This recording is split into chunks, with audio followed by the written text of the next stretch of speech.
Hi ಎಲ್ರಿಗೂ ನಮಸ್ಕಾರ, welcome back. ಹೇಗಿದ್ದೀರಾ ಎಲ್ಲರೂ ಚೆನ್ನಾಗಿದ್ದೀರಾ ಅಂತ ಅಂದ್ಕೊಳ್ತಾ ಇವತ್ತಿನ ಒಂದು ವ್ಲಾಗ್ನ ಸ್ಟಾರ್ಟ್ ಮಾಡ್ತಾ ಇದ್ದೀನಿ. ಇವತ್ತು ನಿಮಗೆ ಟ್ರೀಟ್ಮೆಂಟ್ ಬಗ್ಗೆ ಡೀಟೇಲ್ಸ್, ಹಾಗೆ ಹೇಗಾಯಿತು ಈ ಡಿಸ್ಕ್ ಬಲ್ಜ್ ಏನು, ಇದ್ರ ಬಗ್ಗೆ ಎಲ್ಲ ಒಂದು ಕಂಪ್ಲೀಟ್ ಇನ್ಫಾರ್ಮೇಷನ್ನ ನಾನು ಶೇರ್ ಮಾಡ್ತೀನಿ. ವಿಡಿಯೋ ಸ್ವಲ್ಪ ಲಾಂಗ್ ಆದರೂ ಪರವಾಗಿಲ್ಲ, ನೀವು ಕಂಪ್ಲೀಟಾಗಿ ನೋಡಿ ನಿಮಗೆ ಅರ್ಥ ಆಗುತ್ತೆ ಏನು ಎತ್ತಾ ಇದ್ರ ಬಗ್ಗೆ ಎಲ್ಲ ಕಂಪ್ಲೀಟ್ ಇನ್ಫಾರ್ಮೇಷನ್ನ ನಾನು ಶೇರ್ ಮಾಡ್ತೀನಿ. ಓಕೆನಾ? ಇನ್ನು ನಾನು ನಿನ್ನೆ ಹಾಕಿದಂಥ ವೀಡಿಯೋಗೆ ನಮ್ಮ ಮನೇಲೆಲ್ಲ ಫುಲ್ಲು ಜೋರು ತಲೆನೋವು. ನನಗೆ ನೀನು ಬೈತಾಯಿದ್ರು, ಎಲ್ಲ ಬೈತಾಯಿದ್ರು, ಏನು ಕಳೋದು ನೀನು ವಿಡಿಯೋದಲ್ಲಿ ಅಂತ. ಇವತ್ತು ಬರೋಕ್ಕೆ ರೆಡಿ ಇಲ್ಲ, ಪಾರ್ಟಿ ಏನೇನೋ ಮಾಡಿ ಪುಸ್ಲಾಯಿಸಿ ಇನ್ಮೇಲಿಂದ ಹಿಂಗೆಲ್ಲ ಮಾಡಲ್ಲ ಅಂತ ಹೇಳಿ ಕೂಡಿಸಿದ್ದೀನಿ. ನನಗೆ ಅಕಸ್ಮಾತಾಗಿ ಅದು ಎಮೋಷ್ನಲ್ ಆಗೋದು ಕಾಮನ್ ಅಲ್ವಾ, ಏನೂ ಮಾಡೋಕ್ಕಾಗಲ್ಲ. ಸೊ ಅದು ಅರ್ಥ ಮಾಡ್ಕೊಳ್ಳಲ್ಲ ಅವರು. ಸುಮ್ಮನೆ ಇದು ಮಾಡ್ತಾಯಿದ್ರು ನನಗೆ, ನಾನು ಬರಲ್ಲ ಹೋಗು ವಿಡಿಯೋದಲ್ಲಿ, ನಾನು ಮಾತಾಡಲ್ಲ ಏನು ಅಂತ ಏನೇನೋ ಮಾಡಿ ಕನ್ವಿನ್ಸ್ ಮಾಡಿ ಒಪ್ಪಿಸಿ ಕೂರಿಸಿದ್ದೀನಿ. ಇವಾಗ ಶುರು ಮಾಡೋಣ. ನೋಡಿ, ಇವತ್ತಿನ ಬ್ಲಾಗ್ ನಿಮಗೆ ಇಷ್ಟ ಆದರೆ ಲೈಕ್, ಶೇರ್, ಕಮೆಂಟ್ ಹಾಗೂ ಸಬ್ಸ್ಕ್ರೈಬ್ ಮಾಡ್ಕೊಂಡು ನೋಡಿ, ಸಪೋರ್ಟ್ ಮಾಡಿ. ನಿಮ್ಮ ಒಂದು ಪ್ರೀತಿ ಪ್ರೋತ್ಸಾಹ ಯಾವಾಗಲೂ ಇರಲಿ ಅಂತ ಕೇಳ್ಕೊಳ್ತೀನಿ. ಮತ್ತೆ ಹೇಳ್ತಾ ಇದ್ದೀರಿ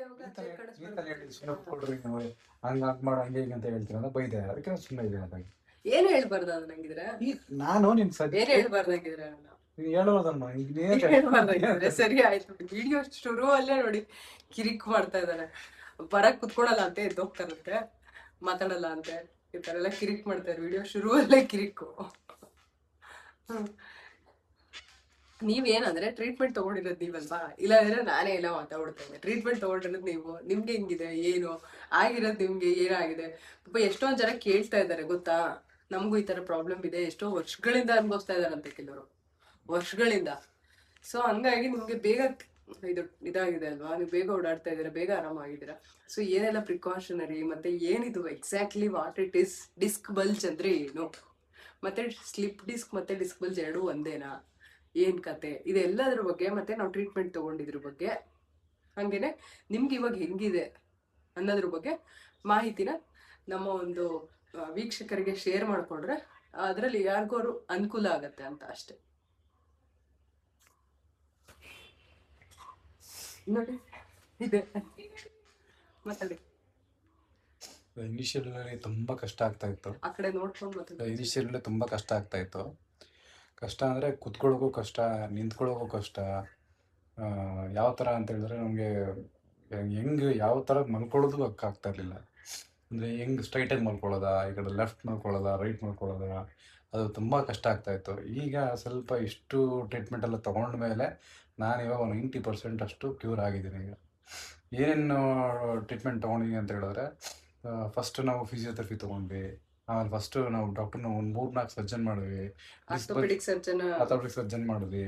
ಆಮೇಲೆ ನಮ್ಮ ಫಿಸಿಯೋಥೆರಪಿ ಆದಮೇಲೆ ಸ್ವಲ್ಪ ಬೆಟರ್ ಅನಿಸ್ತು. ಅದಾದಮೇಲೆ ಆಯುರ್ವೇದಿಕ್ ಟ್ರೀಟ್ಮೆಂಟ್ ತೊಗೊಂಡ್ಮೇಲೆ ನಮಗೆ ಏನೋ ಒಂದು ಸ್ವಲ್ಪ ಸ್ಟ್ರೆಂತ್ ಬಂದಿದೆ, ಸ್ವಲ್ಪ ನಮಗೆ ಏನೋ ಪೇಯ್ನ್ ಇಲ್ದಿರ ವಿತೌಟ್ ಪೇಯ್ನ್ ಫ್ರೀ ನಮಗೆ ಆರಾಮ ಅನಿಸ್ತು. ಆದರೆ ಡಿಸ್ಕ್ ಪೇಯ್ನು ಅಥವಾ ಡಿಸ್ಕ್ ಬಲ್ಜು ಅಂತ ಏನು ಹೇಳ್ತೀವಿ, ಅದು ತುಂಬ ಡೇಂಜರಸ್ ಹೆಂಗೆ ಬರುತ್ತೆ, ಲಾಂಗ್ ಟೈಮ್ ಕೂತು ಅಥವಾ ಮೇಲ್ ಆಗಿರ್ಬೋದು ಫಿಮೇಲ್ ಆಗಿರ್ಬೋದು ಇಬ್ರಿಗೂ ಬರುತ್ತೆ. ಇಬ್ರಿಗೂ ಬಂದರೆ ಮಾತ್ರ ತುಂಬ ಕಷ್ಟ ಆಗುತ್ತೆ. ಕುತ್ಕೊಳ್ಳೋಕ್ಕಾಗಲ್ಲ, ಕುತ್ಕೊಬೇಕಾದ್ರೆ ಎಳೆಯುತ್ತೆ, ಕುತ್ಕೊಂಡ್ಮೇಲೆ ಮತ್ತೆ ಎದೊಳೋಕ್ಕಾಗಲ್ಲ, ತುಂಬ ಕಷ್ಟ ಆಗುತ್ತೆ. ಈಗ ಎದೊಳ್ಬೇಕಾದ್ರೆ ನಮ್ಗೆ ಅನಿಸುತ್ತೆ ಎದೊಳ್ಬೇಕು ಅಂತ, ಆಮೇಲೆ ಸಣ್ಣದಕ್ಕೆ ಕೆಳಗಡೆ ಏನಾರ ಬಿದ್ದುಬಿಟ್ರೆ ಅದನ್ನ ಎತ್ಕೊಳ್ಳೋಕ್ಕೂ ನಮ್ಗೆ ಕೈಲಾಗಲ್ಲ. ಆ ಥರ ನೋವು, ಅಷ್ಟು ನೋವಾಗುತ್ತೆ. ನಾವು ಇನ್ನೊಂದು ಅಕ್ಷಿ ಮಾಡಿದ್ರೆ, ಅದು ಕೆಮ್ಮೋದ್ರೆ ಹೆಂಗೆ ಅಂದರೆ ಅಕ್ಷಿ ಬಂದರೆ ತಡ್ಕೋಬೇಕು ನಾವು. ಏನೋ ಸ್ವಲ್ಪ ಅಕ್ಷಿ ಅಥವಾ ಕೆಮ್ಮು ಜೋರಾಗಿ ಮಾಡಿಬಿಟ್ರೆ ಮಾತ್ರ ತುಂಬ ಪೇಯ್ನ್ ಆಗೋದು, ಅಂದರೆ ಅಷ್ಟು ಪೇಯ್ನ್ ಆಗಲ್ಲ. ಇವಾಗ ಆ ಥರ ಏನೂ ಇಲ್ಲ, ಕಂಪ್ಲೀಟಾಗಿ ಕ್ಯೂರ್ ಆಗಿದೆ ಅಂತ ಅನಿಸ್ತದೆ. ಅಂದರೆ ಸ್ವಲ್ಪ ಏನೋ ಕಾಫ್ ಹತ್ರ ಸ್ವಲ್ಪ ಒಂದು ಇದು ಎಳೆಯ ಥರ ಇದೆ ಅಷ್ಟೇ, ಅದು ಬಿಟ್ಟರೆ ಒಂದು 10% ಇದೆ, ಒಂದು 10% ಇದೆ ಅನ್ಕೊತೀನಿ.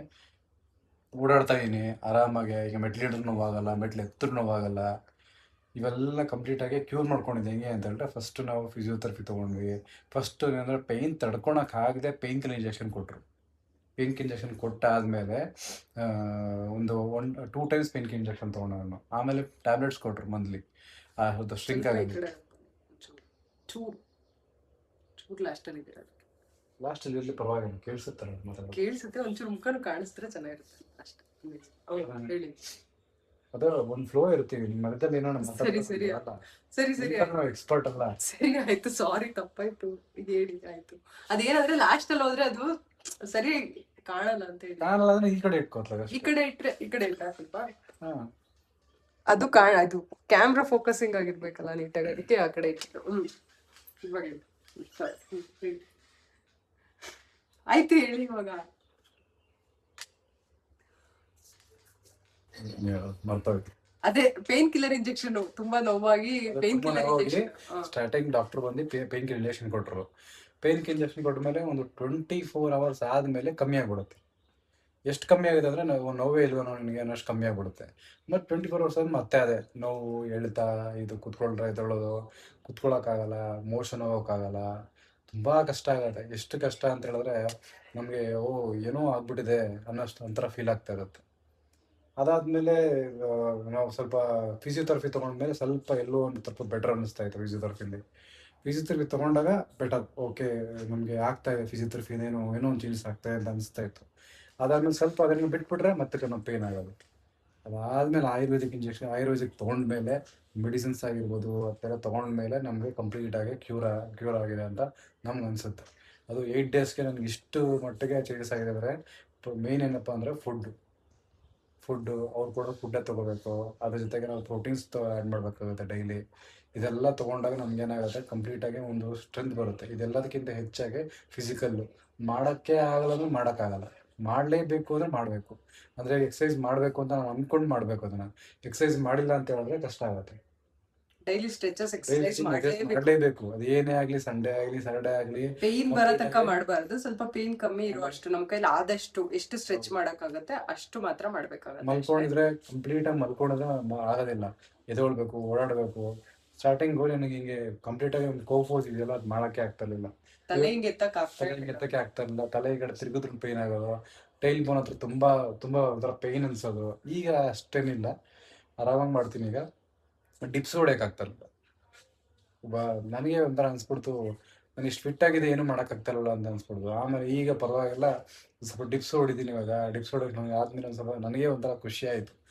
ಈ ಆಯುರ್ವೇದ ಟ್ರೀಟ್ಮೆಂಟ್ ತೊಗೊಂಡ್ಮೇಲೆ ನಮಗೆ ವರ್ಕ್ ಆಗ್ತಾ ಇದೆ, ನಾನು ಡಿಪ್ಸ್ ತೊಡಿಬೋದಲ್ಲ ಅಂತ ಅನಿಸ್ತು. ಮುಂಚೆ ಏನಿಸ್ತಾಯಿತ್ತು, ಜಿಮ್ಗೆ ಹೋಗಿದ್ರೇ ಫಿಟ್ಟು ಅಂತ ಅನಿಸ್ತಾ ಇತ್ತು. ಆದರೆ ಈಗ ಜಿಮ್ಗೆ ಹೋಗಿ ಫಿಟ್ ಅಲ್ಲ, ಒಬ್ಬ ಮನುಷ್ಯ ತನ್ನಷ್ಟಕ್ಕೆ ತಾನೇ ಅವನು ಎದ್ದೇಳೋದು, ಕುತ್ಕೊಳ್ಳೋದು, ಓಡಾಡೋದು ಮಾಡ್ತಾನಲ್ಲ, ಅದು ಒಂದು ಫಿಟ್ನೆಸ್ಸೇ ಅಂತ ನನಗೆ ಅರ್ಥ ಆಗ್ತಾ ಇದೆ. ಓಕೆ ಬಿಡಿ, ನಾನು ಏನು ಮಾಡ್ತಾ ಇಲ್ಲ ಗುರು. ಏನು ಅವ್ರು ಹೇಳ್ತಾ ನಾನು ಏನು ಮಾಡ್ತಾ ಇಲ್ಲ, ನಾನು ನಗ್ತಾ ಇಲ್ಲ, ಸುಮ್ಮನಿದ್ದೀನಿ. ಅದು ಪೇನ್ ಇರೋರು ಗೊತ್ತಾಗತ್ತೆ, ನಿನ್ಗೆ ಗೊತ್ತಾಗಲ್ಲ. ಆಯ್ತು ಬಿಡಿ, ನೋಡಿದ್ದೀನಲ್ಲ ನಾನು ನಿಮ್ ಪೇನ್ ಅರ್ಥ ಮಾಡ್ಕೊಂಡು. ಪೇನ್ ಇದ್ರೆ ಇನ್ನೊಂದೇನಪ್ಪ ಟಿಪ್ಸ್ ಅಂತ ಹೇಳಿದ್ರೆ, ಬೆಲ್ಟ್ ಹಾಕೊಂಡಿದ್ರೆ ಅದು ಸೇಫ್, ಪೋಸ್ಚರ್ ಮೇಂಟೈನ್ ಆಗುತ್ತೆ. ಬೆಲ್ಟ್ ತಗೊಂಡಿದ್ದೀನಿ, ಇದು ಸೊಂಟಕ್ಕೆ ಗೊತ್ತಿದೆ, ಅದನ್ನ ನೋಡ್ಲೇಬೇಕು ಅಂತ ಇಲ್ಲ. ಒಂದ್ಸರಿ ತೋರ್ಸೋಣ ಅಂತೇಳಿ. ಸೊಂಟಕ್ಕೆ ಬೆಲ್ಟ್, ಇದು ಓಡಾಡುವಾಗ ಹೊರಗಡೆ ಎಲ್ಲ ಹೋಗುವಾಗ ಈ ತರ ಎಲ್ಲ ಬ್ಯಾಕ್ ಪೇನ್ ಇದ್ದಾಗ ಬೆಲ್ಟ್ ಹಾಕೊಂಡ್ರೆ ಬೆಟರು. ಇದು ಅರೌಂಡ್ ಒಂದು 600 ನಮ್ಗೆ ಚಾರ್ಜ್ ಆಯ್ತು, ಇಲ್ಲೇ ಮೆಡಿಕಲ್ ಶಾಪ್ ಅಲ್ಲಿ ತಗೊಂಡಿದ್ದು. ಸೊ ಇದು ಎಲ್ಲಾದ್ರೂ ಹೊರಗಡೆ ಹೋಗುವಾಗ ಬ್ಯಾಕ್ ಪೇನ್ ಇರೋರು, ಈ ತರ ಲೋಯರ್ ಬ್ಯಾಕ್ ಪೇನ್ ಇದ್ ಮಾಡ್ತಾ ಇರೋರು ಇದ್ರ ರೆಗ್ಯುಲರ್ ಆಗಿ ಹಾಕೊಳ್ಳೋದ್ರಿಂದ ಅದು ಪೋಸ್ಚರ್ ಕರೆಕ್ಟ್ ಆಗಿ ಮೇಂಟೈನ್ ಆಗುತ್ತೆ.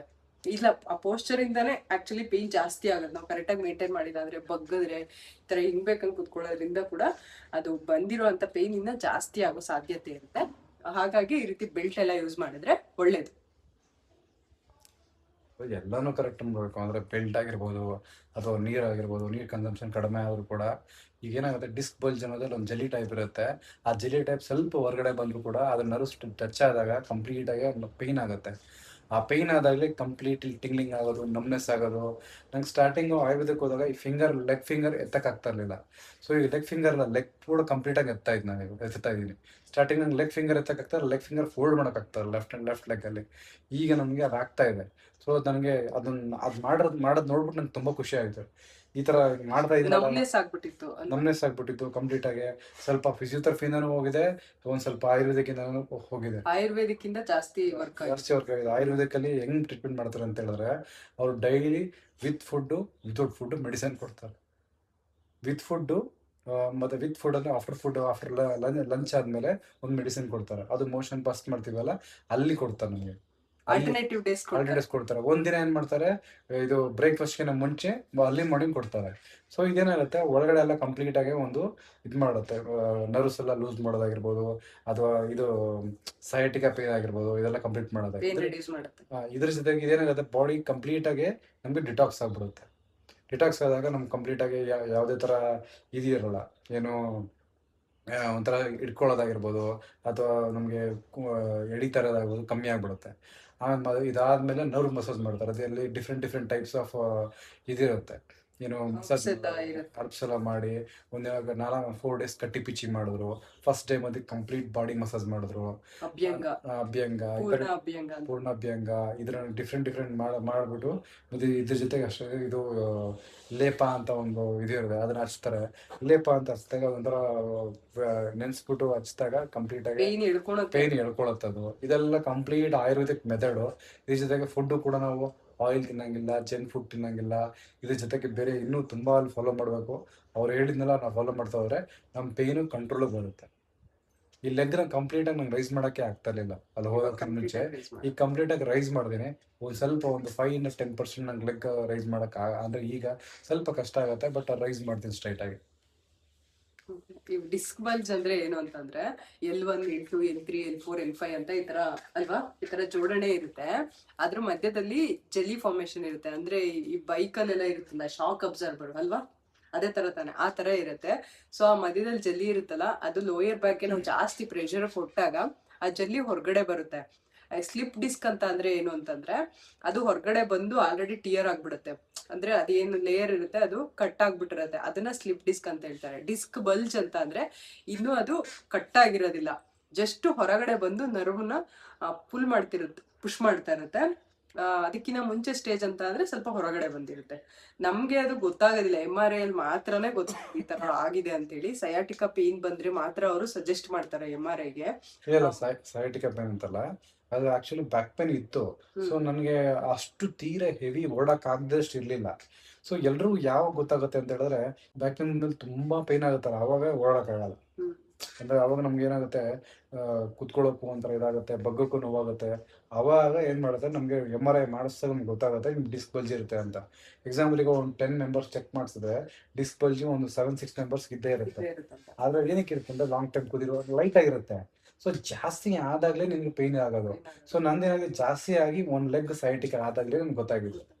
ಸೊ ನಾನು ಟ್ರಾವೆಲ್ ಮಾಡ್ಕೊಂಡ್ಬಂದು ಕಂಪ್ಲೀಟಾಗಿ ಒಂದು ಕಡೆ ಕುತ್ಕೊಂಡಾಗ ಸಯಾಟಿಕಾ ಎಲ್ಲ ಆಯ್ತು ಅವತ್ತು ವೆಡ್ನೆಸ್ಡೇ. ಅವತ್ತಾದಾಗಿಂದ ನಮ್ಗೆ ಗೊತ್ತಾಗಿದ್ದು ಇದು ಸಿವಿಯರ್ ಇದೆ. ಇದು ಮೂಡುಬಿದ್ರೆಗೆ ಹೋಗಿದ್ ನಾವು ಆಕ್ಚುಲಿ ಇದಕ್ಕೆ ಟ್ರೀಟ್ಮೆಂಟ್ಗೆ. ನಾವು ಮೂಡುಬಿದ್ರೆಯಿಂದ ಬಂದಿದ್ದ ದಿನಾನೇ, ಅಂದ್ರೆ ನಮ್ ಚಿನ್ನಿನ ಅಲ್ಲಿ ಬಿಡಕ್ ಹೋಗಿದ್ವಲ್ಲ, ಅದಕ್ಕಿಂತ ಮುಂಚೆ ಆಲ್ರೆಡಿ ಅವ್ರಿಗೆ ಪೇನ್ ಇತ್ತು. ಹಾಸ್ಪಿಟ್ಲ್ ಕರ್ಕೊಂಡು ಹೋಗಿ ಒಂದು ಇಂಜೆಕ್ಷನ್ ತಗೊಂಡು ಬಂದಿದ್ವಿ. ಅದಕ್ಕಿಂತ ಮುಂಚೆ ಒಂದು ಲಾಸ್ಟ್ ವೀಕಲ್ಲಿ. ಅದಕ್ಕಿಂತ ಮುಂಚೆ ಒಂದು 2 ತಿಂಗಳಿಂದನೂ ಸ್ವಲ್ಪ ಅವ್ರಿಗೆ ಬ್ಯಾಕ್ ಪೇನ್ ಇತ್ತು, ಬಟ್ ಅಷ್ಟು ಸಿವಿಯರ್ ಇರ್ಲಿಲ್ಲ. ಆರ್ಥೋಪೆಡಿಕ್ ಹತ್ರ ಹೋಗಿದ್ವಿ, ಸರ್ಜನ್ ಹತ್ರ ಹೋಗಿದ್ರು ಇವರು. ಹೋಗ್ಬಿಟ್ಟು ತೋರಿಸ್ಕೊಂಬಂದ್ರೆ ಏನು ಇಲ್ಲ ಅಂತಾನೆ ಹೇಳ್ ಕಳ್ಸಿದ್ರು ಅವರು. ಒಂದ್ ಸ್ವಲ್ಪ ಮೆಡಿಸಿನ್ ಅದು ಇದು ಕೊಟ್ಬಿಟ್ಟು ಏನೂ ಆಗಿಲ್ಲ, ಎಲ್ಲ ಸ್ಟ್ರೆಚಸ್ ಎಲ್ಲ ಕರೆಕ್ಟ್ ಮಾಡ್ತಾ ಇದ್ರೆ ಏನ್ ತೊಂದರೆ ಇಲ್ಲ ಅಂತಾನೆ ಹೇಳ್ ಕಳ್ಸಿದ್ರು. ಆದ್ರೂ ಇವ್ರಿಗೆ ಜಾಸ್ತಿ ಏನು ಜಿಮ್ಮಲ್ಲಿ ವರ್ಕೌಟ್ ಮಾಡಕ್ ಆಗ್ತಾ ಇರ್ಲಿಲ್ಲ ಅಂತ ಸ್ವಲ್ಪ ಪೇನೇ ಇತ್ತು. ಅದಾದ್ಮೇಲೆ ಸ್ವಲ್ಪ ಜಾಸ್ತಿ ಆಯ್ತು, ಅವಾಗ ಅವ್ರು MRI ಹೇಳಿದ್ರು. ಆಮೇಲೆ ಪೇನ್ ಕಡಿಮೆ ಆಯ್ತಲ್ಲ, ನೆಕ್ಸ್ಟ್ ವೀಕ್ ಮಾಡ್ಸೋಣ ಬಿಡು ಅಂತ ಅನ್ಕೊಂಡು ನಾವು ಸುಮ್ನೆ ಇದ್ವಿ. ಅವಾಗ ಇದಾಗಿದ್ದು ಅಲ್ವಾ, ಮೂಡುಬಿದ್ರೆಗೆ ಹೋಗಿ ಬಂದ್ವಿ. ಬಂದಿದ್ದ ದಿನಾನೇ ಇವ್ರಿಗೆ ಹೆಂಗ ಆಗೋಯ್ತು ಅಂದ್ರೆ ಎದ್ದೊಳಕ್ ಆಗ್ತಾ ಇಲ್ಲ, ಮಲ್ಕೊಂಡಿದ್ದಾರೆ ಹಿಂಗೆ, ಎದ್ದೊಳಕ್ಕೆ ಆಗ್ತಾ ಇಲ್ಲ. ಸೊ ಅವಾಗ ನಾನೇನ್ ಮಾಡ್ದೆ, ಈಗ ಏನ್ ಮಾಡೋದು, ಆಂಬ್ಯುಲೆನ್ಸ್ ಕರ್ಸ್ಬಿಡೋಣ ಅಂತ ಅನ್ಕೊಂಬಿಟ್ಟೆಲ್ಲ ನಾವು. ಆ ರೇಂಜಿಗೆ ಅವರು ಎದ್ದೊಳಕ್ ಆಗ್ತಾ ಇರ್ಲಿಲ್ಲ ಅವ್ರಿಗೆ. ನನ್ನ ಕೈಯಲ್ಲಿ ಎತ್ತಕ್ ಆಗ್ತಾ ಇಲ್ಲ, ಅವ್ರಿಗೆ ಎದ್ದೊಳಕ್ ಆಗ್ತಾ ಇಲ್ಲ. ಒಬ್ರಿಗೆ ಹೆಂಗೆ ಎತ್ತಕ್ಕಾಗತ್ತೆ, ನನ್ಗೊಬ್ಳಿಗೆನೆ ಅವ್ರನ್ನ. ಆಮೇಲೆ ಆಂಬ್ಯುಲೆನ್ಸ್ಗೆ ಫೋನ್ ಮಾಡ್ಬಿಡೋಣ ಅಂತ ಅನ್ಕೊಂಡಿದ್ದೆ ನಾನು, ಅವ್ರಾದ್ರೆ ಎತ್ಕೊಂಡು ಹೋಗ್ತಾರೆ ಅಂತ ಹೇಳಿ. ಆ ತರ ಒಂದು ಪ್ಲಾನ್ ಮಾಡಿದ್ದೆ. ಅವಾಗ ಏನಾಯ್ತು, ಏನ್ ಹೇಳ್ದೆ, ಧೈರ್ಯ ಮಾಡಿ ಎದ್ದೊಳಿ, ನೀವು ಉಲ್ಟದ್ ಮಲ್ಕೊಂಬಿಡಿ, ಆಮೇಲೆ ಎದ್ದೊಳ್ಬೋದು ಅಂತ ಹೇಳ್ದೆ ನಾನು ಅವ್ರಿಗೆ. ಅವಾಗ ಉಲ್ಟಾ ಮಲ್ಕೊಂಡ್ರು. ಆಮೇಲೆ ನಾನು ಏನ್ ಮಾಡಿದೆ, ಸ್ವಲ್ಪ ಉಪ್ಪಿನ ಶಾಖ ಕೊಟ್ಟೆ ಅವ್ರಿಗೆ. ಉಪ್ಪನ್ನ ಬಿಸಿ ಮಾಡಿ ಬಟ್ಟೆಲಿ ಹಾಕಿ ಕಟ್ಟಿ ಸ್ವಲ್ಪ ಬಿಸಿ ಇದು ಕೊಟ್ಟೆ. ಅವಾಗ ಸ್ವಲ್ಪ ಅವ್ರಿಗೆ ಒಂಚೂರು ರಿಲೀಫ್ ಆದಂಗಾಯ್ತು ಮಜಲು. ಸೊ ಎದ್ದೊಳಕಾಯ್ತು ಅಲ್ವಾ. ಅವಾಗ ಎದ್ಬಿಟ್ಟು ಇದರಲ್ಲಿ ಟ್ಯಾಕ್ಸಿ ಏನೋ ಮಾಡ್ಕೊಂಡು ಇದಕ್ಕೆ MRIಗೆ ಹೋದ್ವಿ ನಾವು. MRI ಮಾಡ್ಕೊಂಡು ಅಲ್ಲಿಂದ ಆರ್ಥೋಪೆಡಿಕ್ ಹೋಗಿ, ಆಮೇಲೆ ಅಲ್ಲಿ ಇಂಜೆಕ್ಷನ್ ಕೊಟ್ಟರು, ಪೇನ್ ಕಿಲ್ಲರು. ಅದಾದ್ಮೇಲೆ ಸ್ವಲ್ಪ ಪೇನ್ ಕಮ್ಮಿ ಆಯ್ತು. ಅವಾಗಿಂದ ಶುರು ಆಗಿದ್ದು. ಲೆಗ್ಗು ಹೆಂಗಂದ್ರೆ ಚಪ್ಪಲ್ ಹಾಕೊಳಕ್ ಆಗ್ತಾ ಇರ್ಲಿಲ್ಲ ಅವ್ರಿಗೆ, ಕಾಲ್ಗೆ. ಅದಂದ್ರೆ ಚಪ್ಪಲ್ ಹಿಡ್ಕೊಳಕ್ ಸ್ಟ್ರೆಂತ್ ಇರ್ಲಿಲ್ಲ ಅದರಲ್ಲಿ, ಆ ತರ ಆಗ್ಬಿಟ್ಟಿತ್ತು. ಸೊ ಇವಾಗ ಆಲ್ಮೋಸ್ಟ್ 2 months ಆಯ್ತು. ತುಂಬಾ ಹೆಟ್ಟಿಕ್. ಈಗ 2 months ಆಯ್ತು ಆಫೀಸ್ಗೆ ಹೋಗುದು. ಆಫೀಸ್ಗೆ ಹೋಗ್ಬೇಕು ಅಂತ ಕಾಯ್ತಾ ಇದಾರೆ. ಇರಕ್ಕಾಗ್ತಾ ಇಲ್ಲ ನಂಗೆ ಮನೇಲಿ, ನಂಗೆ ಜಿಮ್ಗೆ ಹೋಗ್ಬೇಕು ಅಂತ ಹೇಳಿ ತುಂಬಾ ಜನ ರೀ ಜಿಮ್ ಇಂದ ಆಗಿರೋದು ಅಂತ ಕಮೆಂಟ್ ಮಾಡ್ತಾ ಇದಾರೆ ನನ್ಗೆ ಅವ್ರಿಗೆ ಅಂತ ಹೇಳಿ. ಜಿಮ್ ಇಂದ ಎಲ್ರಿಗೂ ಜಿಮ್ ಇಂದಾನೆ ಆಗಲ್ಲ. ಏನಕ್ಕೆ ಅಂತ ಹೇಳಿದ್ರೆ ಜಿಮ್ ಅಲ್ಲಿ ಹೆವಿ ವೆಯ್ಟ್ ಇರ್ತಾ ಇದ್ರೆ ಅದಾಗತ್ತೆ. ನಾರ್ಮಲ್ ಆಗಿ ಹೋಗ್ಬಿಟ್ಟು ಕಾರ್ಡಿಯೋ ವರ್ಕೌಟ್ ಮಾಡಿ ಲೈಟ್ ವೆಯ್ಟ್ ಅಲ್ಲಿ ವರ್ಕೌಟ್ ಮಾಡ್ರೆ ಜಿಮ್ ಇಂದ ಅದಾಗಲ್ಲ. ಇದು ಜಿಮ್ ನ ಬ್ಲೇಮ್ ಮಾಡೋದ್ರಿಂದ ಏನು ಬರಲ್ಲ. ಆಕ್ಚುಲಿ ಜಿಮ್ ಅಲ್ಲಿ ವರ್ಕೌಟ್ ಏನಾದ್ರೆ ಒಂದು ಪ್ರಾಪರ್ ಪೋಸ್ಚರ್ ಇಂದ ವೆಯ್ಟ್ ಎತ್ತಿಲ್ಲ. ಈಗ ಜಿಮ್ ಅಲ್ಲಿ ಎಲ್ಲ ವರ್ಕೌಟ್ ಮಾಡ್ತಾರೆ, ಕೆಲವರು ಹೆವಿ ಮಾಡ್ತಾರೆ ವರ್ಕೌಟ್, ಇನ್ ಕೆಲವರು ಇಲ್ಲಿ ಮೀಡಿಯಮ್ ಆಗಿ ಮಾಡ್ತಾರೆ ಅಲ್ವಾ. ಇನ್ ಕೆಲವರು ಏನ್ ಮಾಡ್ತಾರೆ, ಬರೀ ಕಾರ್ಡಿಯೋ ವರ್ಕೌಟ್ ಮಾಡ್ಕೊಂಡು ಹೋಗ್ತಾರೆ. ಸೊ ಇಲ್ಲಿ ಬರೀ ಜಿಮ್ ಅಂದ ತಕ್ಷಣ ಬರೀ ವೆಯ್ಟ್ ಎತ್ತದು ಅಂತ ಅನ್ಕೊಂತಾರೆ ಜನಗಳು. ಜಿಮ್ ಅಂದ ತಕ್ಷಣ ಬರೀ ವೆಯ್ಟ್ ಎತ್ತದು ಅಂತಲ್ಲ, ಪ್ರಾಪರ್ ವೇ ಇಂದ ಎಕ್ಸಸೈಸ್ ಮಾಡಿದ್ರೆ ಯಾವುದೇ ತರ ಡಿಸ್ಬಲ್ಜ್ ಆಗಲ್ಲ ಅಷ್ಟೇ. ಇನ್ನೇನಿಲ್ಲ. ಅದೇ ಡಾಕ್ಟರ್ ಕೂಡ ಎಕ್ಸರ್ಸೈಸ್ ಸಜೆಸ್ಟ್ ಮಾಡಿದ್ದು, ಜಿಮ್ ಹೋಗ್ಬೇಡಿ ಅಂತ ಯಾವ ಡಾಕ್ಟರ್ ಹೇಳಿಲ್ಲ, ಆದ್ರೆ ವೆಯ್ಟ್ ಎತ್ತಬೇಡಿ ಅಂತ ಹೇಳಿದ್ದಾರೆ. ವೆಯ್ಟ್ ಎತ್ಬೇಕಾದ್ರೆ ಒಂದು ಪ್ರಾಪರ್ ಪೊಸಿಷನ್ ಇಂದ ಎತ್ತಬೇಕು, ಪೋಸ್ಚರ್ ಕರೆಕ್ಟ್ ಆಗಿರ್ಬೇಕು. ಹೌದು. ಅವಾಗೆಲ್ಲ ಏನ್ ಮಾಡೋದು ಜನಗಳು, ಏನ್ ಮಾಡೋರು ಗೊತ್ತಾ, ಈ ಕೂಲಿಗಳು ಇರ್ತಾ ಇದ್ರಲ್ಲ ವೆಯ್ಟ್ ತುಂಬಾ ಎತ್ತಾ ಇದ್ರು, ಏನ್ ಮಾಡ್ತಾರೆ ಸೊಂಟಕ್ಕೆ ಟೈಟ್ ಆಗಿ ಟವಲ್ ಟೈ ಮಾಡ್ತಾ ಇದ್ರು. ಸೊ ಈಗಲೂ ಕೂಡ ಜಿಮ್ ಅಲ್ಲಿ ನೀವು ನೋಡಿರ್ಬೋದು ಬೆಲ್ಟ್ ಇಟ್ಟಿರ್ತಾರೆ. So in case weight lift ಮಾಡ್ಬೇಕಂತ ಜಾಸ್ತಿ ಇಟ್ಕೊಂಡ್ರೆ ಬೆಲ್ಟ್ ಹಾಕೊಂಡು ಲಿಫ್ಟ್ ಮಾಡಿದಾಗ ಸೊ ಏನಾಗುತ್ತೆ, ಅದೆಲ್ಲ ಕಂಪ್ಲೀಟ್ ಆಗಿ ಒಂದು ಡಿಸ್ಕ್ಗೆ ಕಂಪ್ಲೀಟ್ ಆಗಿ ಮಸಲ್ ಟೈಟ್ ಆಗ್ಬಿಟ್ಟು ನಮ್ಗೆ ಯಾವ್ದಾದ್ರು ಡಿಸ್ಕ್ ಬಲ್ಜ್ ಆಗೋದು ಆದಷ್ಟು ಕಡಿಮೆ ಆಗುತ್ತೆ. ಸೊ ಬೆಲ್ಟ್ ಹಾಕೊಂಡಿದ್ದಾಗ ಸೊ ಇದೊಂದು ಸಪೋರ್ಟ್ ಸಿಕ್ತಾಗ ಆಗುತ್ತೆ, ಅವು ಸಪೋರ್ಟ್ನಿಂದ ಆರಾಮಾಗಿ ವರ್ಕೌಟ್ ಮಾಡ್ಬೋದು. ಅದು ಬಿಟ್ಟು belt without belt heavy weight ಹೊಡೆದಾಗ ಅದು ರಿಸ್ಕ್ ಆಗುತ್ತೆ. ನಾನು ಸುಮಾರು ಒಂದು 15 years ಇಂದ ಎಕ್ಸಸೈಸ್ ಮಾಡ್ತಾ ಇದ್ದೀನಿ. ಇವಾಗ ಬ್ಯಾಕ್ ಪೇನ್ ಅಂತ ಇವತ್ತೇ ಫಸ್ಟ್ ಟೈಮ್. 15 ಅಲ್ಲ 18 years ಇಂದ. More than 15 almost years. 18+ years. ಅಲ್ಲ 15 ಅಂತ ಹೇಳಿದ್ರು ಹೇಳ್ಬೋದು, ಪರವಾಗಿಲ್ಲ. ಸಾಕು 15 years ಸಾಕು. ಇಲ್ಲ, ನಮ್ಮ ಮದ್ವೆಗ್ ಮುಂಚೆನೂ ಮಾಡ್ತಾ ಇದ್ರಲ್ಲ, ಅದಕ್ಕೆ ಮಾಡ್ತಾ ಇದ್ದೀವಿ ಈಗ 15 ಮದ್ವೆಗ್ ಮುಂಚೆಯಿಂದಾನು ಮಾಡ್ತಾ ಇದಾರೆ ಅವರು. ಅವಾಗಿನ ಒಂದ್ 4-5 ವರ್ಷ ಜಾಸ್ತಿನೇ ಮಾಡಿದ್ದಾರೆ. 20 ವರ್ಷ ಅಂತ ಅನ್ಕೊಳ್ಳಿ, ಅವಾಗಿಂದ ಮಾಡಿದ್ದಾರೆ. ಯಾರಿಗೆ ಹೇಳಿ ಏನಾಗಬೇಕೀಗ ಅವ್ರೆ. ಅಲ್ಲ ಹೇಳಿದ್ ನಾನು, 20 ನಾನು ವರ್ಷದಿಂದ ಜಿಮ್ಗೆ ಹೇಳಿದ್ರೆ ಅವಾಗಿಂದ ಜಿಮ್ ಮಾಡಿ ವರ್ಕೌಟ್ ಮಾಡಿ ಎಲ್ಲ ಮಾಡಿ ಈಗ ನಂಗೆ ಬ್ಯಾಕ್ ಪೇನ್ ಬಂದಿರೋದು. ಬ್ಯಾಕ್ ಪೇನ್ ಡಿಸ್ಕ್ ಬಲ್ಜ್ ಆಗಿರೋದು ಬರೀ ಜಿಮ್ ಇಂದಾನೇ ಅಲ್ಲ, ಅವ್ರ ಕೆಲಸದಿಂದಾನೂ ಆಗಿದೆ ಅಂತ ನಾನು ಹೇಳ್ತೀನಿ. ಯಾಕೆಂದ್ರೆ ತುಂಬಾ ಲಾಂಗ್ ಟೈಮ್ ಕುತ್ಕೊಳ್ತಾರ ಅವ್ರು, ಅದ್ರ ಬಗ್ಗೆ ಒಂಥರ ಅವ್ರಿಗೆ ಕೇರೇ ಮಾಡೋದಿಲ್ಲ. ಬರೀ ಕೆಲ್ಸ ಅನ್ಕೊಂಡ್ ನೋಡಿ. ಈ ತರ ದಯವಿಟ್ಟು ಯಾರು ಮಾಡ್ಬೇಡಿ ನೀವು. ನಾನು ಹೇಳದ್ ನೋಡ್ತಾ ಇರೋರು ಯಾರಾದ್ರೂ ಇದ್ರೆ, ನಿಮ್ಮ ಹಸ್ಬೆಂಡ್ ಆಗಿರ್ಬೋದು ಅಥವಾ ಲೇಡೀಸೇ ಆಗಿರ್ಬೋದು, ಲಾಂಗ್ ಟರ್ಮ್ ಕುತ್ಕೊಂಡು ಕೆಲಸ ಮಾಡ್ಬೇಡಿ. ಲಾಂಗ್ ಟರ್ಮ್ ನಿಂತ್ಕೋಬೇಡಿ. ಲಾಂಗ್ ಟರ್ಮ್ ನಿಂತ್ಕೊಂಡ್ರೆ ವೆರಿಕೋಸ್ ಆಗುತ್ತೆ. ಲಾಂಗ್ ಟರ್ಮ್ ಕುತ್ಕೊಂಡ್ರೆ ಈ ತರ ಡಿಸ್ಕ್ ಪ್ರಾಬ್ಲಮ್ ಆಗುತ್ತೆ, ಲೋಯರ್ ಬ್ಯಾಕ್ ಪ್ರಾಬ್ಲಮ್ ಆಗುತ್ತೆ.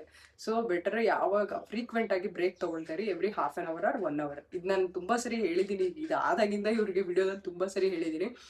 ಸೊ ಅದನ್ನ ದಯವಿಟ್ಟು ಫಾಲೋ ಮಾಡಿ. ಡಾಕ್ಟರ್ ಹೇಳ್ತಿದಾರಲ್ಲ, ಇದು ಬಂದು ಲಾಂಗ್ ಟೈಮ್ ಸಿಟ್ಟಿಂಗ್ BP ಶುಗರ್ಗೆ ಅಂತ ಡೇಂಜರಸ್ ಅಂತ. ಆಮೇಲೆ ಹಾಸ್ಪಿಟಲ್ ಬಿಲ್ ಎಷ್ಟಾಯ್ತು ಅಂತ. ಹಾಸ್ಪಿಟಲ್ ಬಿಲ್ ಆಯುರ್ವೇದಿಕ್ ಅಷ್ಟೇನಾಗಲ್ಲ, ಒಂದು 30 ಅರೌಂಡ್ 30 ಆಗಿದೆ ಅಷ್ಟೇ. 30,000 ಆಗಿದೆ. ಇವ್ರಿಗೆ ಫುಡ್ಡು, ಬೆಡ್ಡು ಮತ್ತೆ ಟ್ರೀಟ್ಮೆಂಟ್ ಎಲ್ಲ ಸೇರಿ 30,000 ಆಗಿದೆ. ನಂದು ಫುಡ್ ಹೊರಗಡೆ ಅದು ಬೇರೆ, ವಿತ್ ಮೆಡಿಸಿನ್. ಅವ್ರಿಗೆ 9 days ಆಲ್ಮೋಸ್ಟ್ ಅಲ್ವಾ, 9 days 9 to 10 days ಟೋಟಲ್ ನಾವು ಸ್ಪೆಂಡ್ ಮಾಡಿದ್ದು. 10 to 11 days ಅಲ್ಲಿ ಇದ್ದಿದ್ದು. ಅವ್ರಿಗೆ ಟ್ರೀಟ್ಮೆಂಟ್ ಆಗಿದ್ದು 9 days. ಅಷ್ಟು ದಿನಕ್ಕೆ ಅವ್ರಿಗೆ ಎಷ್ಟೇ 30,000 ಆಗಿದೆ ಅಷ್ಟೇ. ಈಗ ಅಷ್ಟೇ 30,000 ಕೆಲವ್ರು ಜಾಸ್ತಿ ಅನ್ಸ್ಬೋದು, ಬಟ್ ನಮ್ಗೆ ಅದು ಕಡಿಮೆನೆ ಅನ್ಸ್ತು. ಯಾಕಂದ್ರೆ ಇಲ್ಲೆಲ್ಲ ನಾವು, ಈಗ ನನ್ಗೆ ಲಾಸ್ಟ್ ಇಯರ್ ಹುಷಾರಿಲ್ಲ, ಒಂದು 2-3 days ಅಡ್ಮಿಟ್ ಆಗಿದೆ, ಅದಕ್ಕೆ 1.5 ಲಕ್ಷ ತನಕ ಆಯ್ತು ನಮ್ಗೆ.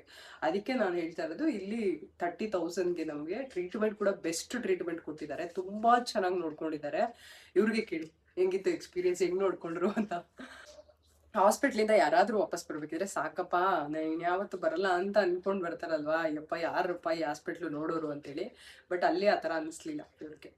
ಕಂಪ್ಲೀಟ್ ಆಗಿ ಅಷ್ಟು ಮಗು ಥರ, ಸಣ್ಣ ಮಕ್ಳು ಹೆಂಗ್ ನೋಡ್ಕೊಂತಾರ ಹಂಗೆ ನೋಡ್ಕೊಂಡಿದ್ದಾರೆ ಅಲ್ವಾ. ತುಂಬಾ ಚೆನ್ನಾಗಿ ನೋಡ್ಕೊಂಡಿದ್ದಾರೆ. ಆಮೇಲೆ ಒಂದ್ ಸ್ವಲ್ಪನೂ ಸಿಟ್ ಮಾಡ್ಕೊಳ್ಳಿಲ್ಲ, ಸೇವಾ ಮನೋಭಾವದಿಂದ ಮಾಡಿದ್ರು ಕೆಲ್ಸನ ಅಲ್ಲಿರೋರೆಲ್ಲ.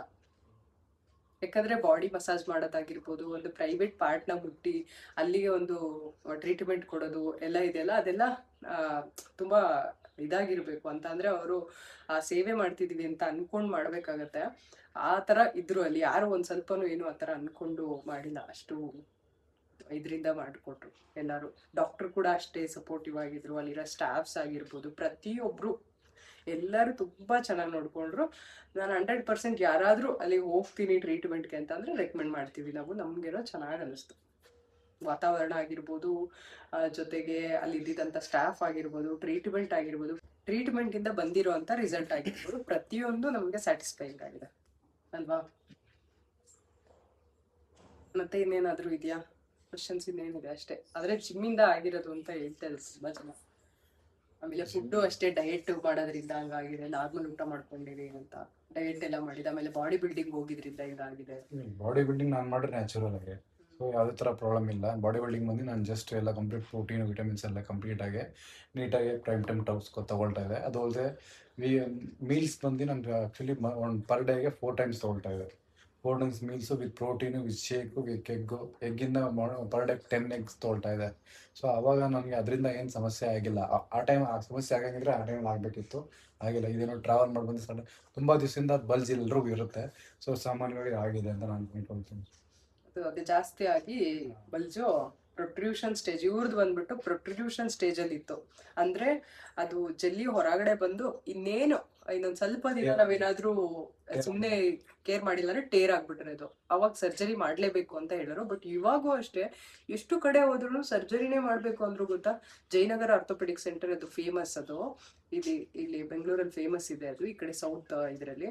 ಅಲ್ಲಿ ತೋರ್ಸಿದ್ವಿ ನಾವು. ಅಲ್ಲಿ ಅವ್ರು ನೋಡಿದ ತಕ್ಷಣ ಇಲ್ಲ ಇದು ಸರ್ಜರಿ ಮಾಡ್ಬೇಕು ಅಂತ ಅಂದ್ರು. ಆಮೇಲೆ ನಮ್ಮ ಆರ್ಥೋಪೆಡಿಕ್ ರೆಗ್ಯುಲರ್ ಆಗಿ ಇವ್ರು ತೋರ್ಸೋ ಅಂತವ್ರು, ಅವರು ಕೂಡ ಸರ್ಜರಿ ಮಾಡ್ಬೇಕಾಗತ್ತೆ. ಒಂದು 2 months ಅವರು ಒಂದು ಆಪ್ಷನ್ ಕೊಟ್ರು ನಮ್ಗೆ, ಇನ್ನೊಂದು 2 months ನೋಡೋಣ ಅಂತ ಹೇಳಿ ಒಂದು ಆಪ್ಷನ್ ಏನೋ ಕೊಟ್ರು, ಆಯ್ತಾ. ಇನ್ನು ಅದು ಬಿಟ್ರೆ ಇನ್ನೊಂದ್ ಕಡೆ ಹೇಳು, ಅಲ್ಲೂ ಕೂಡ ಅವ್ರು ಸರ್ಜರಿನೇ ಸಜೆಸ್ಟ್ ಮಾಡಿದ್ರು. ಆಮೇಲೆ QI ಸ್ಪೈನ್ ಅಂತ, ಅಲ್ಲೂ ಕೂಡ ನಾವು ವಿತೌಟ್ ಸರ್ಜರಿ ಮಾಡ್ತೀವಿ ಅಂತ ಹೇಳಿದ್ರು. ಬಟ್ ನನ್ಗಲ್ಲಿ ಕಂಪ್ಲೀಟ್ ಆಗಿ ಮಾರ್ಕೆಟಿಂಗ್ ಅಂತ ಅನ್ಸ್ಬಿಡ್ತು. ಈಗಲೂ ದಿನಕ್ಕೆ 10 ಕಾಲ್ ಬರುತ್ತೆ, ಅದು ದಿನಕ್ಕೆ ಒಂದು 5-10 ಕಾಲ್ ಬರುತ್ತೆ ಬೆಳಗ್ಗೆಯಿಂದ ಸಂಜೆ ತನಕ ಇವ್ರಿಗೆ. ನಂಗೆ ಅದು ಕಂಪ್ಲೀಟ್ ಮಾರ್ಕೆಟಿಂಗ್ ಅಂತ ಅನ್ಸ್ಬಿಡ್ತು. ಹಂಗಾಗಿ ನಾ ಬೇಡ ಅಂತ ಹೇಳ್ಬಿಟ್ಟೆ ಅದನ್ನ. ಇವ್ರಿಗೂ ಇಷ್ಟ ಆಗಲಿಲ್ಲ, ನನಗೂ ಇಷ್ಟ ಆಗಲಿಲ್ಲ. ಕಂಪ್ಲೀಟ್ ಆಗಿ ಅವ್ರು ಒಂಥರ ಮಾರ್ಕೆಟಿಂಗ್ ತರ, ಒಬ್ರು ಬರ್ತಾರೆ ಅವ್ರೇನೋ ಎಕ್ಸ್ಪ್ಲೇನ್ ಮಾಡಿ, ಇನ್ನೊಬ್ರು ಬರ್ತಾರೆ ಇನ್ನೇನೋ ಒಂದು ಎಕ್ಸ್ಪ್ಲೇನ್ ಮಾಡ್ತಾರೆ, ಆಮೇಲೆ ಬರ್ತಾರೆ ಬಜೆಟ್ ಇಷ್ಟ ಆಗತ್ತೆ ಅಷ್ಟಾಗತ್ತೆ ಅಂತ ಹೇಳ್ಬಿಟ್ಟು ಏನೇನೋ ಹೇಳ್ತಾರೆ.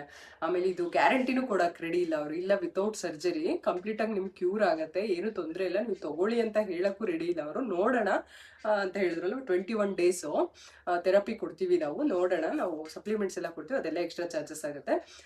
ಜಸ್ಟು 21 daysಗೆ ಎಷ್ಟು ಹೇಳಿದ್ರು ಅವರು? 27,000 ಏನೋ ಹೇಳಿದ್ರು. ತಗೊಳ್ಳೋಣ ಅಂತಾನೆ ಅನ್ಕೊಂಡ್ವಿ ನಾವು. ಆದ್ರೆ ಅವ್ರು ಮಾಡಿದ ರೀತಿ ಮಾರ್ಕೆಟಿಂಗು ಅದೆಲ್ಲ ನೋಡ್ಬಿಟ್ಟು ಬೇಡ ಅಂತ ಸುಮ್ಮನೆ ಇರ್ತೀವಿ ನಾವು. ಇನ್ನ ತುಂಬಾ ಜನ ಡಾಕ್ಟರ್ ಹೀಲ್ ಸಜೆಸ್ಟ್ ಮಾಡಿದ್ರಿ. ಬಟ್ ನಾನು ಯೂಟ್ಯೂಬಲ್ಲೆಲ್ಲ ನೋಡಿದೆ ಡಾಕ್ಟರ್ ಹೀಲ್ ಅವ್ರದ್ದು, ತುಂಬಾ ರಶ್ ಇದೆ ಅಂತ ಅನಿಸ್ತು. ಸೊ ನಾನು ಅಷ್ಟು ತಲೆ ಕೆಡಿಸ್ಕೊಳಕ್ ಹೋಗ್ಲಿಲ್ಲ. ಇವ್ರ ಆಫೀಸಲ್ಲೂ ಕೂಡ ಇವ್ರಿಗೆ ಆಯುರ್ವೇದಿಕ್ಕೆ ಸಜೆಸ್ಟ್ ಮಾಡಿದ್ರು. ಬೆಂಗಳೂರಲ್ಲೇ ಆಯುರ್ವೇದಿಕ್ ಟ್ರೀಟ್ಮೆಂಟ್ ಸಿಗ್ತಾ ಇತ್ತು, ಅಲ್ಲೇ ಹೋಗೋಣ ಅಂತ ಒಂದ್ಸರಿ ಅನ್ಕೊಂಡ್ವಿ. ಕೇರಳಾಗ ಹೋಗೋಣ ಅಂತ ಕೂಡ ಅನ್ಕೊಂಡ್ವಿ ನಾವು. ಕೇರಳ ಕೊಟ್ಟಿಕಲ್ ಆರ್ಯ ವೈದ್ಯಶಾಲೆ ಅಂತ ಎಲ್ಲ ಇದೆಯಲ್ಲ, ಅಲ್ಲಿಗೆ ಹೋಗೋಣ ಅಂತ ಅನ್ಕೊಂಡ್ವಿ. ಬಟ್ ಕೇರಳ ತನಕ ಯಾಕೆ ಹೋಗ್ಬೇಕು, ಇಲ್ಲೇ ಎಲ್ಲಾದ್ರೂ ನೋಡೋಣ ಅಂತ ಹೇಳಿ ಧರ್ಮಸ್ಥಳ ಅಥವಾ ಆಳ್ವಾಸ್ ಎರಡರಲ್ಲಿ ಯಾವ್ದಾದ್ರು ಒಂದು ಚೂಸ್ ಮಾಡ್ಕೊಳ್ಳೋಣ ಅಂತ ಅನ್ಕೊಂಡ್ವಿ. ಸೊ ನಮಗೆ ಆಳ್ವಾಸ್ ಚೂಸ್ ಮಾಡ್ಕೊಂಡ್ವಿ. ಧರ್ಮಸ್ಥಳನೂ ಚೆನ್ನಾಗಿದೆ ಅಂತೆ, ಬಟ್ ನಾವು ಆಳ್ವಾಸ್ ಚೂಸ್ ಮಾಡ್ಕೊಂಡ್ವಿ. ಯಾಕೆಂದ್ರೆ ನಮ್ಮ ಚಿನ್ನಿನೂ ಅಲ್ಲೇ ಇರ್ತಾಳಲ್ಲ, ಒಂದು ಅವಳಿಗೂ ಕೂಡ ನೋಡ್ದಂಗೆ ಆಗುತ್ತೆ ಅಂತ ಹೇಳಿ ಅದು ಒಂದು, ಮತ್ತೆ ಚೆನ್ನಾಗೂ ನೋಡ್ತಾರೆ ಅಂತ ಇತ್ತು ಇಲ್ಲಿ. ಹಂಗಾಗಿ 2 ಆಗತ್ತೆ, ಸ್ವಾಮಿ ಕಾರ್ಯ ಸ್ವಕಾರ್ಯ 2 ಆಗತ್ತೆ ಅಂತ ಹೇಳಿ ನಾವು ಆಳ್ವಾಸ್ನ ಚೂಸ್ ಮಾಡ್ಕೊಂಡ್ವಿ ಅಷ್ಟೇ. ಚೆನ್ನಾಗಿ ನಾವು ಚೂಸ್ ಮಾಡ್ಕೊಂಡಿದ್ದು ರಾಂಗ್ ಅಂತ ನಮ್ಗೆ ಅನಿಸ್ಲಿಲ್ಲ, ರೈಟ್ ಅಂತ ಅನಿಸ್ತು. ಒಳ್ಳೆ ಡಿಸಿಷನ್ ತಗೊಂಡ್ವಿ ಅಂತ ಅನಿಸ್ತು ಅಲ್ವಾ. ಆಲ್ಮೋಸ್ಟ್ ಇವಾಗ ಈಸ್ ರೆಡಿ. ಇವತ್ತು ಬೆಳಗ್ಗೆ ಏನು ಗೊತ್ತಾ, ಬೆಳಗ್ಗೆ 7 ಎದ್ಬಿಟ್ಟು ಜಿಮ್ಗೆ ಹೋಗ್ತೀನಿ ನಾನು ಇವತ್ತು ಅಂತ ರೆಡಿ ಆಗಿದ್ರು. ನಾನು ಬಂದೆ 2-3 ದಿವಸ ಆಗ್ಲಿ, ಮತ್ತೆ ಆಮೇಲೆ ಹೆಂಗಾಗತ್ತೆ ನೋಡೋಣ ಅಂತ ಅನ್ಕೊಂಡಿದ್ದೆ. ನಾನು ಅದಕ್ಕೆ ಸುಮ್ಮನೆ ಇದ್ದೆ. ಅಲ್ಲೇನು ಹೇಳಲಿಲ್ಲ, ಹಾಸ್ಪಿಟಲಲ್ಲಿ ಇದ್ದಾಗ ಇವ್ರಿಗೆ ಟ್ರೀಟ್ಮೆಂಟ್ ಬಗ್ಗೆ ಕಂಪ್ಲೀಟ್ ಆಗಿ ನಾನೇನು ಹೇಳಕ್ ಹೋಗ್ಲಿಲ್ಲ. ಹೋಗೋಣ ಮನೆಗೆ ಹೋಗಿ ಟ್ರಾವೆಲ್ ಮಾಡಿ ಅವರು 1-2 ದಿನ ಕಳೆದ್ಮೇಲೆ ಗೊತ್ತಾಗೋದು ಹಿಂಗೆ ಕಂಪ್ಲೀಟ್ ಆಗಿ ಏನಾಯ್ತು ಎತ್ತಾಯ್ತು ಅಂತೇಳಿ. ಸೊ ಇವಾಗ ಆರಾಮ್ಸೆ ರೆಗ್ಯುಲರ್ ಆಕ್ಟಿವಿಟಿ ಮಾಡ್ಕೋಬೋದು, ಅವರು ಆಫೀಸ್ಗೆ ಹೋಗ್ಬೋದು, ಏನು ತೊಂದರೆ ಇಲ್ಲ. ಬಟ್ ನಾನು ಬಿಡ್ತಾ ಇದ್ದೆ, ಇನ್ನೊಂದು ತಿಂಗಳು ಇರಲಿ ಅಂತ. ಅವ್ರಿಗೆ ಮನೇಲಿ ಇರೋಕ್ಕೆ ಆಗ್ತಿಲ್ಲ ಅಂತ ತಲೆ ಕೆಟ್ಟೋಗ್ತೀನಿ ಅಂತ. ಮತ್ತೆ ಕನ್ಕ್ಲೂಡ್ ಮಾಡಿ ಅಷ್ಟೇನಾ? ಇನ್ನೇನಾರು ಇದೆಯಾ ಹೇಳಕ್ಕೆ? ತುಂಬಾ ಕ್ರಿಟಿಕಲ್ ಇರೋದು ಬ್ಯಾಕ್ ಪೇನ್ ಕುತ್ಕೊಂಡಿದ್ದಾಗ ಎದ್ದೊಳ್ಬೇಕಂದ್ರೆ ಇಲ್ಲೆಲ್ಲ ಹಿಂಗೆ 1-2 ನಿಮಿಷ ನಿಂತ್ಕೊಳ್ಳೋರು ಗೊತ್ತಾ. ಅವಾಗ ನನಗಂತೂ ಯಪ್ಪ ಏನಪ್ಪ ಇದು ಅಂತ ಅನ್ನಿಸ್ತಾ ಇತ್ತು ನೋಡ್ಬಿಟ್ಟು. ತುಂಬಾ ಬಾಧೆ ಬಿದ್ದಿದ್ದಾರೆ ಮಾತ್ರ ಸ್ಟಾರ್ಟಿಂಗ್ ಡೇಸಲ್ಲಿ, ತುಂಬಾ ಬಾಧೆ ಬಿದ್ದಿದ್ದಾರೆ. ಮಲ್ಕೊಂಡ್ರೆ ಈ ಕಡೆ ಟರ್ನ್ ಮಾಡೋಕ್ಕಾಗಲ್ಲ, ಈ ಕಡೆ ಟರ್ನ್ ಮಾಡೋಕ್ಕಾಗಲ್ಲ, ನಿದ್ದೆ ಮಾಡೋಕ್ಕಾಗಲ್ಲ, ನಿದ್ದೆ ಬರಲ್ಲ, ಮಧ್ಯರಾತ್ರಿ ಎಚ್ಚರಿಕೆ ಆಗತ್ತೆ, ತುಂಬ ಕಷ್ಟ. ಒಂಥರ ಹೆಂಗೆ ಅಂತ ಹೇಳಿದ್ರೆ ಮಧ್ಯರಾತ್ರಿ ಎದ್ದರೆ ನಿದ್ದೆ ಬರೋಲ್ಲ. ಆ್ಯಕ್ಚುಲಿ ಅದು ಬ್ಯಾಕ್ ಪೇನ್ ರಿಕವರಿ ಆಗಬೇಕಾದ್ರೆ ಮೇನ್ಸ್ ನಿದ್ದೆ ಇರಬೇಕು. ನಿದ್ದೆ ಇಲ್ಲ ಅಂದರೆ ಅದು ಫುಲ್ಫಿಲ್ ಆಗಲ್ಲ, ರಿಕವರಿ ಆಗಲ್ಲ, ಅದು ಕಷ್ಟ ಆಗುತ್ತೆ. ನಿದ್ದೆ ಮಾಡಬೇಕು ಕಂಪ್ಲೀಟಾಗಿ.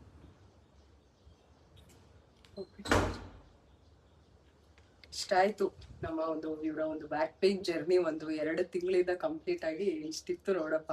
ಇವಾಗ ಒಂದು ಹೋಪ್ ಬಂದಿದೆ. ಅವ್ರಿಗೇನೆ ಬೇಜಾರಾಗ್ಬಿಟ್ಟಿತ್ತು ಏನಿದು ಅಂತ ಹೇಳಿ. ಯಾಕಂದ್ರೆ ಈಗ ಬರುತ್ತೆ ಮಾತ್ರೆ ಎಲ್ಲ ತಗೊಂಡ್ಮೇಲೆ ಸ್ವಲ್ಪ ಕಮ್ಮಿ ಆಗತ್ತೆ, ಮತ್ತೆ ಬರುತ್ತೆ, ಈ ತರ ಆಗ್ತಾ ಇತ್ತು. ಸೊ ಇವಾಗ ಸ್ಟ್ರೆಚಸ್ ಮಾಡಕ್ ಕಷ್ಟ ಆಗ್ತಾ ಇತ್ತು. ಮುಂಚೆ ಎಲ್ಲ ಅವರು ಈ ಕೊಬ್ರಾ ಪೋಸ್ ಎಲ್ಲ ಚೆನ್ನಾಗಿ ಮಾಡ್ತಾ ಇದ್ರು. ಬಟ್ ಈ ಬ್ಯಾಕ್ ಪೇನ್ ಅಂತ ಆದ್ಮೇಲೆ ಕೊಬ್ರಾ ಪೋಸ್ ಮಾಡಕ್ಕೆ ಆಗ್ತಿರ್ಲಿಲ್ಲ, ಸ್ವಲ್ಪ ಎತ್ತಕ್ಕೂ ಆಗ್ತಿರ್ಲಿಲ್ಲ. ಇವಾಗ ಕಂಪ್ಲೀಟ್ ಆಗಿ ಮಾಡ್ತಾರೆ. ಬೋಟ್ ಪೋಸು ಇದೆಲ್ಲ ಮಾಡಕ್ ಆಗ್ತಿರ್ಲಿಲ್ಲ, ಇವಾಗ ಆರಾಮಾಗಿ ಮಾಡ್ತಾರೆ, ತೊಂದರೆ ಇಲ್ಲ. ಬಟ್ ಜಿಮ್ ಅಲ್ಲಿ ಹೋಗಿ ವೆಯ್ಟ್ ಎಲ್ಲ ಎತ್ತದು ಅದೆಲ್ಲ ಬೇಡ, ಸ್ವಲ್ಪ ಗಾಡಿ ಓಡಿಸೋದು ಇದೆಲ್ಲ ಬೇಡ ಇವಾಗ್ಲೇನೆ. ದೇವಸ್ಥಾನಕ್ಕೆ ಬೇರೆ ಹೋಗ್ಬೇಕು, ನಮ್ಮ ಮನೆ ದೇವ್ರ ದೇವಸ್ಥಾನಕ್ಕೆ ಹೋಗ್ಬೇಕು ಅಂತ ಅನ್ಕೊಂಡಿದೀವಿ. ನೋಡೋಣ. ಇವರು ಸ್ವಲ್ಪ ನೀವು ಡ್ರೈವ್ ಮಾಡೋದು ಬೇಡ ಅಂತ ನಾನು ಒಂದು ಎಷ್ಟೊತ್ತಾಗತ್ತೆ, 1.5 ಅವರ್ ಆಗುತ್ತಲ್ವ ಇಲ್ಲಿಂದ ಹೋಗೋಕ್ಕೆ. 1.5 ಅವರ್ ಕಂಪ್ಲೀಟ್ ಆಗಿ ಕುತ್ಕೊಂಡು ಕಾರಲ್ಲಿ ಓಡ್ಸೋದು ಬೇಡ, ಒಂದು ಸ್ವಲ್ಪ ದಿನ ಹೋಗ್ಲಿ ಅಂತ ನಾನು ಅದಕ್ಕೆ ಇನ್ನು ಹೋಗ್ತಾ ಇಲ್ಲ ಇವಾಗ. ಅಲ್ಲಿಂದ ಆ್ಯಕ್ಚುಲಿ ಧರ್ಮಸ್ಥಳಕ್ಕೆ ಹೋಗಿ ಬರಬೇಕು ಅನ್ನೋದು ನಮ್ಮ ಪ್ಲ್ಯಾನ್ ಇತ್ತು. ಅಂದರೆ ಇದು ಮುಗಿಸ್ಕೊಂಡು ಬರಬೇಕಿದ್ರೆ ಟ್ರೀಟ್ಮೆಂಟ್ ಮುಗಿಸ್ಕೊಂಡು ಧರ್ಮಸ್ಥಳಕ್ಕೆ ಹೋಗಿ ಬರೋಣ ಅಂತ ಹೇಳಿ. ಬಟ್ ಬೇಡ, ರಿಸ್ಕ್ ತೊಗೊಳೋದು. ಅಲ್ಲಿಂದ ಮತ್ತೆ ಒಂದು 50-55 ಕಿಲೋಮೀಟರ್ ಆಗುತ್ತೆ ಮೂಡುಬಿದ್ರೆಯಿಂದ ಧರ್ಮಸ್ಥಳಕ್ಕೆ. ಸೊ ಮತ್ತೆ ಬಸ್ಸಲ್ಲಿ ಹೋಗೋದು ಅಥವಾ ಕಾರಲ್ಲಿ ಹೋಗೋದು, ಕುತ್ಕೊಂಡು ಹೋಗೋದು, ಇದೆಲ್ಲ ಸುಮ್ಮನೆ ರಿಸ್ಕ್ ಅಂತ ಹೇಳಿ ಡೈರೆಕ್ಟು ಅಲ್ಲಿಂದ ನಾವು ಬಂಟ್ವಾಳ ರೈಲ್ವೆ ಸ್ಟೇಷನ್ಗೆ ಹೋಗ್ಬಿಟ್ಟು ಅಲ್ಲಿಂದ ಟ್ರೈನಲ್ಲಿ ಮಲ್ಕೊಂಡು ಬಂದ್ವಿ ಆರಾಮಾಗಿ. ಇಷ್ಟ ಆಗಿತ್ತು ನಮ್ಮ ಒಂದು ಜರ್ನಿ. ಅಲ್ಲಿಂದನೇ ಶುರುವಾಗಿದ್ದ ಜರ್ನಿ, ಅಲ್ಲೇ ಹೋಗಿ ಟ್ರೀಟ್ಮೆಂಟ್ ತೊಗೊಂಡು ಮುಗಿಸ್ಕೊಂಡು ಬರೋ ಥರ ಆಯ್ತು. ಎಲ್ಲಿ ಶುರು ಆಯಿತು ಅಲ್ಲೇ. ಓಕೆ, ಇದರಿಂದ ಒಂದಷ್ಟು ಜನಕ್ಕೆ ಹೆಲ್ಪ್ ಆಗಿದೆ ಅಂತ ಅನ್ಕೊಳ್ತೀನಿ. ನಾವು ಶೇರ್ ಮಾಡಿರೋ ಅಂಥ ಇನ್ಫಾರ್ಮೇಷನು ಹೆಲ್ಪ್ ಆಗಿದ್ರೆ ಖಂಡಿತ ಖುಷಿ ಆಗುತ್ತೆ. ಓಕೆ, ಇದರೊಟ್ಟಿಗೆ ಇವತ್ತಿನ ವ್ಲಾಗ್ನ ಮುಗಿಸ್ತಾ ಇದ್ದೀರಿ. ಮತ್ತೆ ನಾನು ನಿಮಗೆ ಸಿಗ್ತೀನಿ ಇನ್ನೊಂದು ಹೊಸ ವಿಡಿಯೋದ ಒಟ್ಟಿಗೆ. Bye, see you, thank you for watching. By.